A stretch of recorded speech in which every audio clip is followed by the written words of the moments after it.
are back once again in my kitchen to discuss Halloween Horror Nights, but unfortunately this year, 2020, one of the worst years on record, I would say, in my life, there will be no Halloween Horror Nights. I can't say I am super surprised. I can't say that I'm upset about the decision. I posted on my blog all of my complicated thoughts that I'm still trying to grapple with right now about how I feel about the event being canceled as a whole. I think it was the right move, absolutely. Just seeing how things are not improving very much at all, how people still really in Florida are not really taking this whole pandemic very seriously. I think it was the right move. I kept trying to wrap my head around what I thought an event would look like this year, and try as I might, I couldn't really psych myself up to really want to go during a pandemic. I would have probably gone had they had the event. I would have taken all the precautions, but I can't say I would have enjoyed it the same way I would have under normal circumstances. Now, I don't want to dwell. I'm sure everybody has their thoughts on whether or not there will ever be another normal Halloween Horror Nights. Who knows? Who knows what even tomorrow will bring, but I do feel like Halloween Horror Nights will live again. So I got to thinking about this, and while I respect their decision, and I'm happy that they did make the safe decision to keep the public and the guests and the diehard fans as safe as they possibly could by canceling the event, I had to think, is this the worst thing that has ever happened to me regarding Halloween Horror Nights? And while the idea of the first time in 11 years, I don't get to go to my favorite event, I don't get to celebrate my favorite event of the entire year, my favorite time of year, that sucks. There's no other way to say it. That really, really sucks. But it kind of inspired what this video is going to be about. I thought, you know what, Halloween Horror Nights not happening is bad, but I don't think I can count that as one of my worst Horror Nights moments. You can't count it if the Halloween Horror Nights doesn't exist. So in this video, I'm going to be counting down my 5 worst moments of Halloween Horror Nights. Maybe that'll give me some perspective on there not being an event. I'm going to start with number 5 and count down to number 1. So without further ado, the 5th worst thing that has ever happened to me at Halloween Horror Nights, the worst moment, was at Halloween Horror Nights 2009, the first year that I ever attended the event. Now, I was younger then. My friends and I were not the rabid fans that we are now that have to go every year. We did not really understand a lot about the event at the time. We just wanted to go and do something fun that we'd heard good things about. And it was a relatively big success for us. We were prepared to wait in long lines all night long. And while we did have to wait in some very long lines, we got to do most of the houses. However, we missed out on 2 of them. We could have stayed and done all of the houses. We chose not to. Now, looking back, this is a really dumb decision. I hate the idea of going to a Halloween Horror Nights year and not experiencing all of the houses. How can I rank my favorites if I haven't seen them all? How can I compare them when I haven't experienced the whole package? So everybody likes to say that the ones that I missed were the 2 worst that year. I did not go in the Spawning and I did not go in Chucky. No matter how good or bad these houses might have been, it doesn't change the fact that I missed them. I really, really wish in retrospect I could have. Even though I'm not a big fan of Chucky, never have been, sorry about it. Even though I heard the Spawning was pretty lazy and not a really great house, I still wanted to do it. Going back, like if I had a time machine, of course I'd go back and do it. Granted, the ones we did get to go on were amazing. I think we were just overwhelmed and tired, and we skipped the Bill and Ted show that year, but we skipped Bill and Ted in favor of going in the Dracula haunted house. So I think we made the right call with that, because then I would have missed 3 houses instead of 2. And already, like when I look at my list of the years, it's like, shame on you for not experiencing everything in a single event. Moving on down to number 4. So, don't really want to get into the specifics of this one too much. Just the entirety of Halloween Horror Nights 2015 was not a high point for me. And without divulging personal details about myself or any of the other people involved, I was going through a very difficult time in my life. Like, I can laugh at it looking back, because now it's like, God, I can't believe that happened.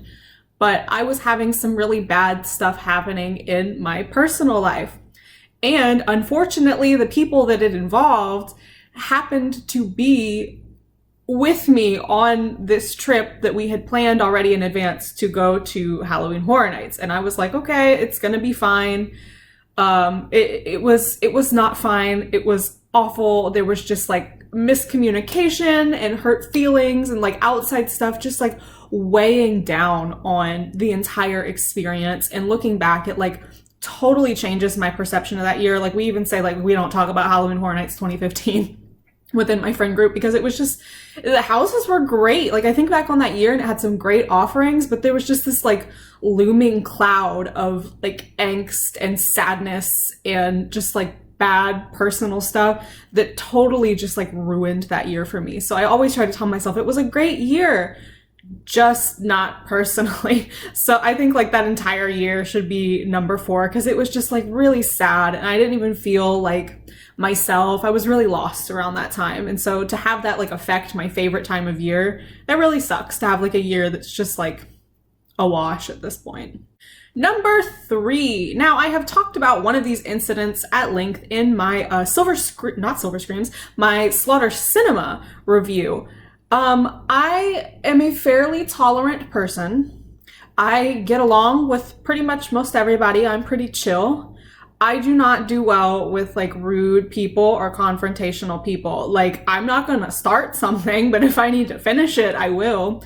And that brings me to number 3. I cannot stand anytime I have encountered a rude guest. And 2 times especially stick out to me. One was like an incident at the lockers by Men in Black at Horror Nights, which we were just riding the ride. We weren't even going on a house. And these 2 drunk girls thought they were just gonna like start talking about me and my friends. And we were right there. It was because we weren't opening up our locker fast enough, because it takes a few steps. And they were just so hateful and rude. And I turned around and I confronted them. I said something about it, because like, I don't know you. I'm sorry we're inconveniencing you. There's a ton of other screens you can go to if you need to rent a locker. But that like left a sour taste in my mouth, because usually people like, just strangers have been so kind at Horror Nights. That's one of my favorite things about going to the event. It's like you're all there and you kind of like this like same thing. Even just the casual people that showed up are there for a good time. And you know, like you'll talk with strangers. I mean, how many times have like any of you out there been playing like a game of heads up with random strangers in a line? Like, usually people are very nice, but I have had some really horrible interactions with guests. The other one, again, talked about it at length in my Slaughter Cinema review. This ass thought he was gonna say something about my mom, like made a really ugly comment about my mom.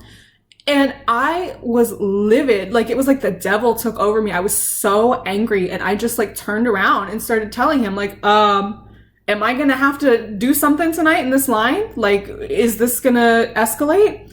And my mom and my cousin were like, you have to calm down. But it was not called for. He was mad because he was trying to skip in front of us in line, like trying to like sneakily like get really close to us, an inch in front of us in the express pass line. And my cousin and I got wise to what he was doing and kind of positioned ourselves where he couldn't. Well, because I was holding both my mom and my ticket, I had to scan one side and flip over my lanyard, because I had them facing outwards where you could just scan both in like back to back.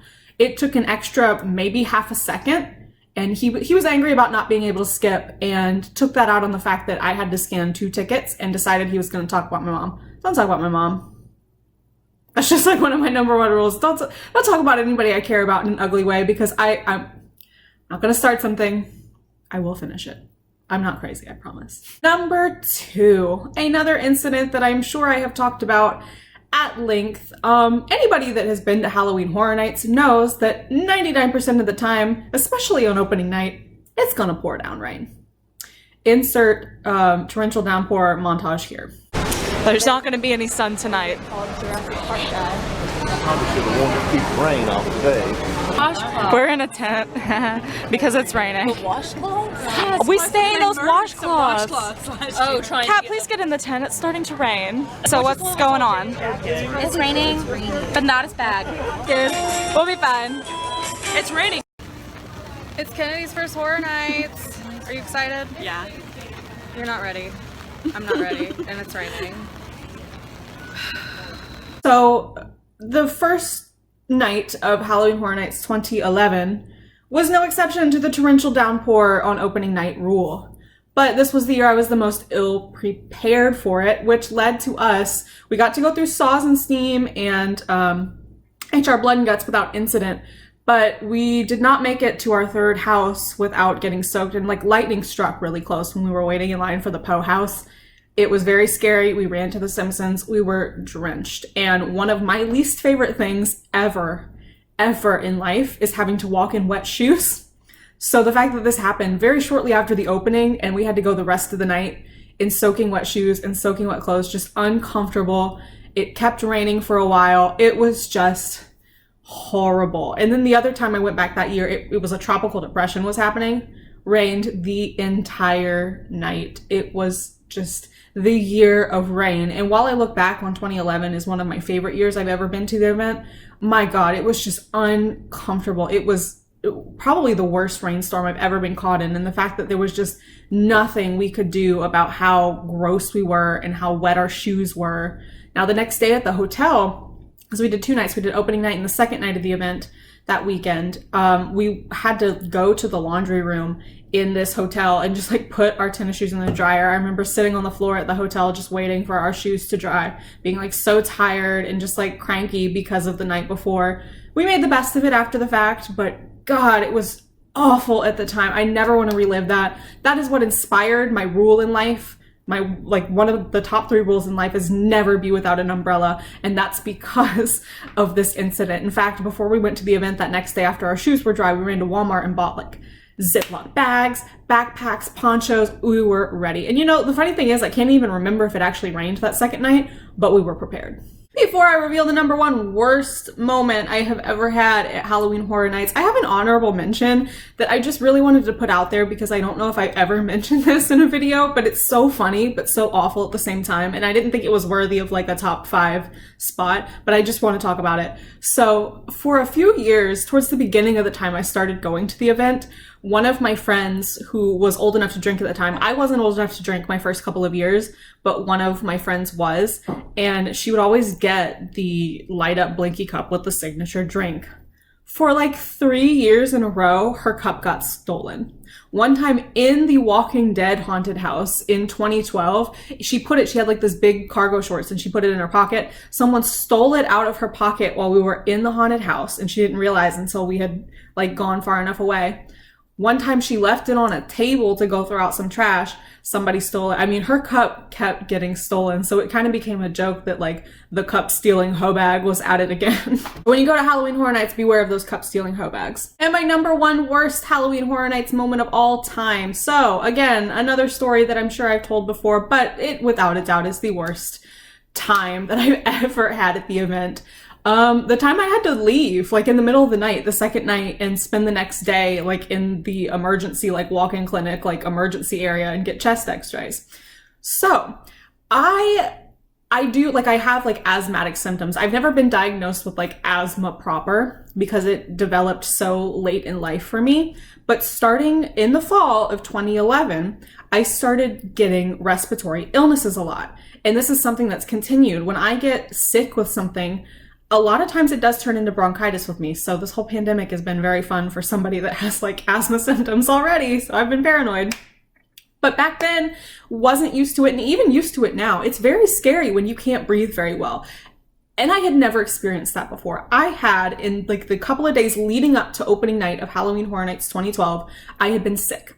I thought it was just a cold. It started out with like the tickle in my throat and the sore throat and all of that. I didn't have a fever or anything. I thought it was just going to be something that passed. I woke up the day we were set to leave for Halloween Horror Nights and I knew something was wrong. And I was very scared. I was like, okay, hopefully it'll pass before tonight. The whole way down in the car, I knew something wasn't right. I knew something wasn't right when we were changing at the hotel. I knew something really wasn't right when we got into the event. And of course, the fog didn't help. The screaming didn't help. And the fact that I had never gone through this before made me panic. I had never not been able to breathe. So the fact that I was experiencing this really, really terrified me. I went to the clinic or the health services back around where the Beetlejuice show used to be. I went there. They gave me some allergy meds. I really did everything I could do at the time. My friends offered to leave and take me to the emergency room. I didn't want to ruin the whole event, but I just was not in enjoyment mode that year. I was really, really struggling. And I actually ended up leaving. I went the second night. I powered through both nights of opening weekend, but instead of staying the night and coming home the next day, I went home like at like 3 o'clock in the morning that Saturday of opening weekend and had to do chest x-rays. I had to do breathing treatments because I really wasn't getting enough oxygen. And then when I went back down for another weekend when I thought I was going to be okay, it happened again. And I think the stress didn't help that either, but I just was really having a hard time. And this was the first time I had ever had that happen. And I feel like I could not enjoy that year. I feel like I was just like walking around like, I can't breathe. I can't breathe. I'm going to die. I can't breathe. And that's like the thing I remember most about Halloween Horror Nights 2012. And that's unfortunate. That's another year that I just don't have like super fond memories of. Like some of the houses were great, but I just remember being terrified because I couldn't breathe. And there you have it. Those are my top 5 worst moments of Halloween Horror Nights. Now, I have to say that probably the worst thing regarding Horror Nights is the fact that for the first time in 11 years, I won't get to go. But like I said, I think Horror Nights will come back. I don't know what's going to change. I don't know what it's going to look like. But I know that this is an event that people love working on and people love attending. And I think it will come back. And even though things seem really bad right now, I think they will get better. And maybe this year is just going to be a really hard year, but I'm glad I have these memories, even the bad ones. Like I look back and I laugh on some of this because at the end of the day, I still get to go. I've been able to go to my favorite event. This is what I live for. This is the kind of thing that interests me and intrigues me. And to have that missing is awful, but I feel like I'm going to be spending this fall really looking back and really appreciating what I have had, even if it's bad. So with that being said, we've been over the bad. Now I want to turn my attention to the good. So in my next video, will be counting down my 5 best moments of Halloween Horror Nights. And this was a really hard one to narrow down. So I'll see you then.